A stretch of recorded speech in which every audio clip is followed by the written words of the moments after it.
So there was this extremely odd, this weird moment that happened in the Oval Office yesterday.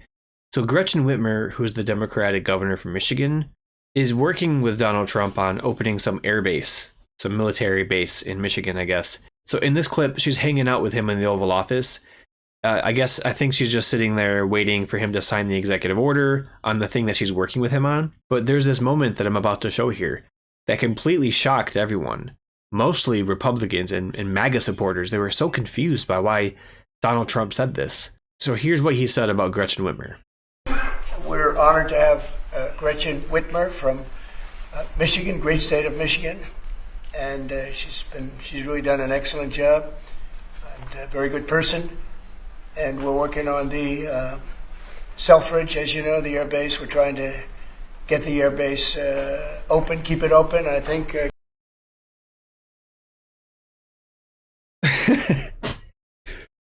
Donald Trump just said that Gretchen Whitmer has done an excellent job and that she's a very good person. Does this sound strange to you? If so, it's probably because Trump has spent the last 6 years absolutely dog-washing her.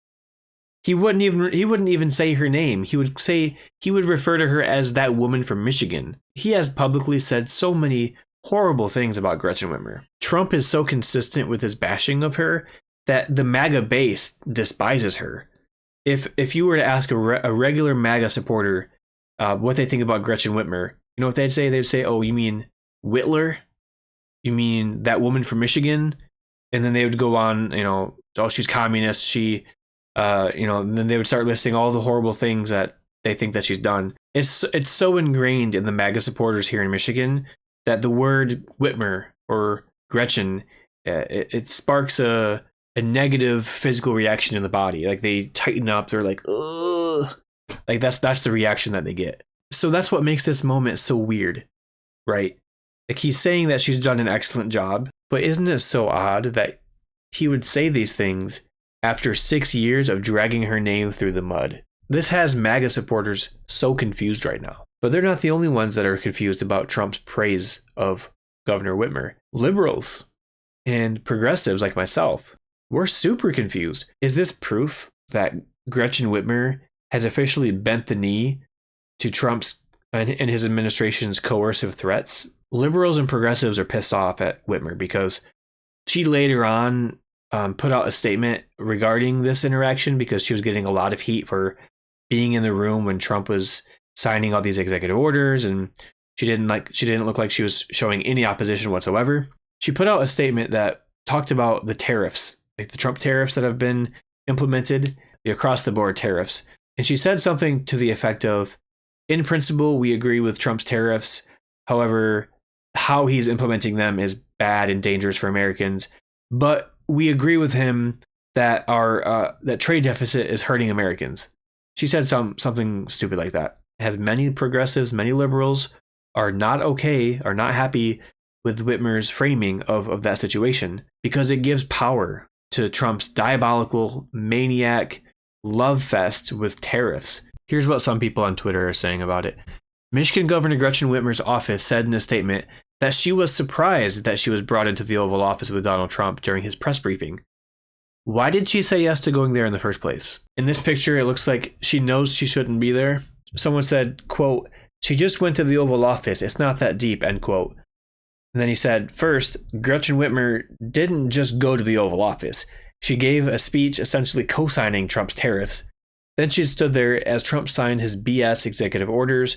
I'm sorry, that's a problem. I think this is a fair point. Like what she should have done was walk out as soon as she realized, oh, he's having me stand here while he signs all of these executive orders that are ruining our country.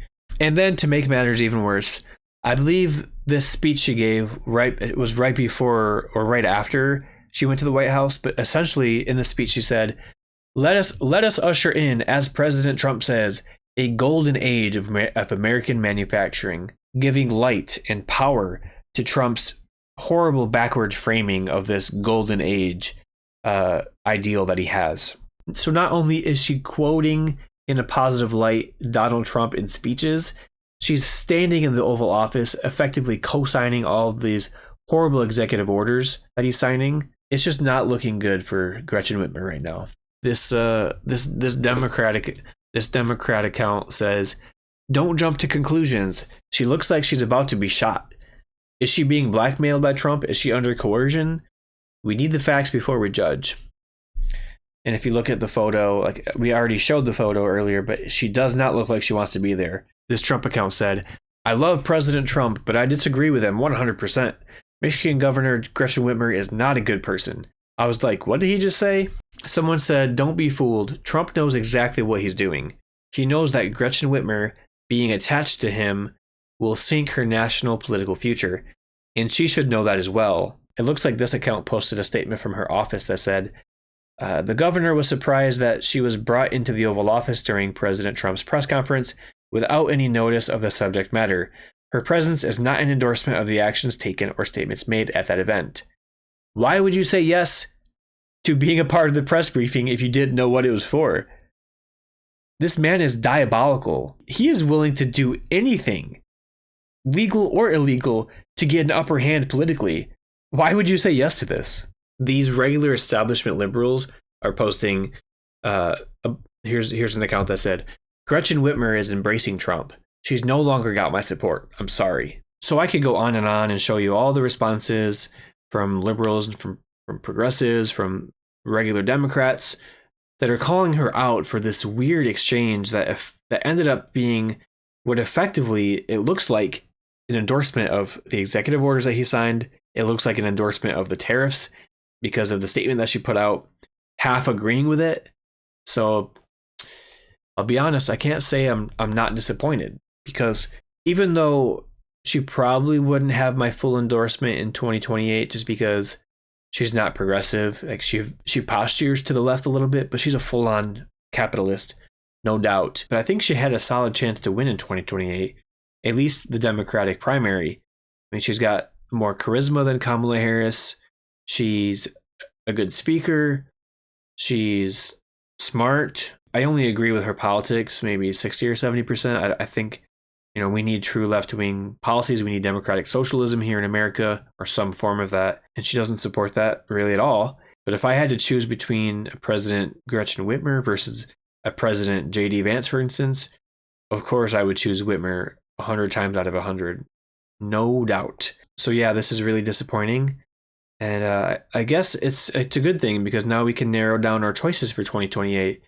And at the end of the day, hopefully Jon Stewart comes out of the woodworks and runs for president, so that we don't have to deal with these spineless Democrats who are not willing to stand up to this administration, and they're not willing to match the energy of this administration. That's what we need. We need someone who's going to be able to speak the facts, advocate for left-wing policies, and also be a fierce opposition of the Republican Party. So to sum this up, yes, it was extremely disappointing that she wandered into the Oval Office and stayed while he was signing all these horrible executive orders.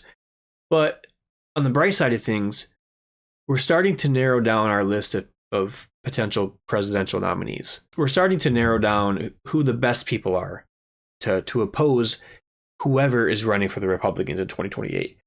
It'll either be J.D. Vance or Donald Trump again. He's going to try to run a third time. We all know.